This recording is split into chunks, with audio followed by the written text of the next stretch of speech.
Cantik lah kan, nampak kan? Bukan orang tahu pun. Orang tanya Cik Pia beli kat mana TikTok, tapi orang tak nak percaya. RM169. Hai, saya Sina Haliza. Saya setakat ini kira dah cukup seminggu bajunya. Saya ada beli online, saya ada custom made juga. Tapi bagi Cik Pia, saya tak pergi ke nama brand. As long as baju tu cantik macam yang saya pakai ni pun, dekat TikTok je saya beli. RM169. Cantik lah kan, nampak kan? Bukan orang tahu pun. Tapi bila orang tanya Cik Pia beli kat mana TikTok, tapi orang tak nak percaya. Betul lah saya beli kat TikTok. Sebab bagi saya benda macam Cik Pia, saya suka benda yang cantik. Walaupun dia murah tapi nampak berkualiti, nampak cantik, why not? Setakat ini saya memang kalau beli, saya akan dapat baju yang cantik. Sebab saya akan tengok review orang dulu. Kalau saya tengok ramai orang komen macam tak best, saya tak akan beli. Macam tu. Kalau saya tengok semua orang kata oh bagus, saya akan beli.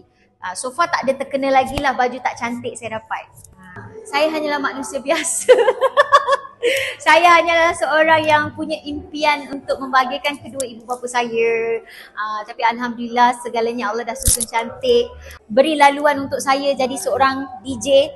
Dan Alhamdulillah sampai sekarang pun saya masih lagi diterima.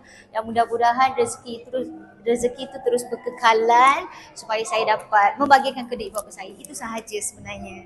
Pekerjaan pertama saya sebenarnya, saya dah habis sekolah. Lepas tu saya dapat PLKN. Habis PLKN, saya dapat sambung belajar dekat UiTM. Tak habis lagi kat UiTM, saya dah masuk anak wayang waktu tu.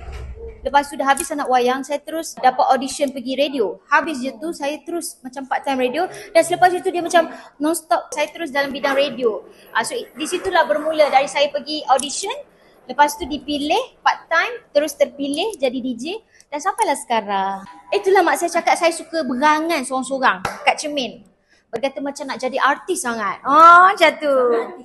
Mestilah Tok T, idola kita. Hai, saya Sina Haliza. Semoga bulan puasa ni bertambah pahalanya. Contoh macam kalau kita puasa tapi kita tak jaga mulut, kan kurang pahala puasa kau kan. Tahun ini sedikit lain dari tahun, dah 2 tahun sebenarnya. Kami, ni maksudnya tahun kedua, beraya tanpa mak mertua saya.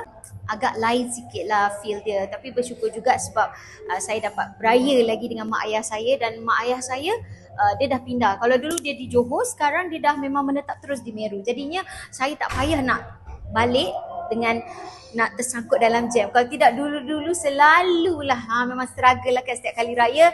4 jam lah kau nak kena hadap highway tu kan. Tapi tahun ni tak. Jalan kaki je dah boleh sampai rumah mak. Chill-chill je. Tak payah gaduh sebab suami saya pun orang Kelang juga.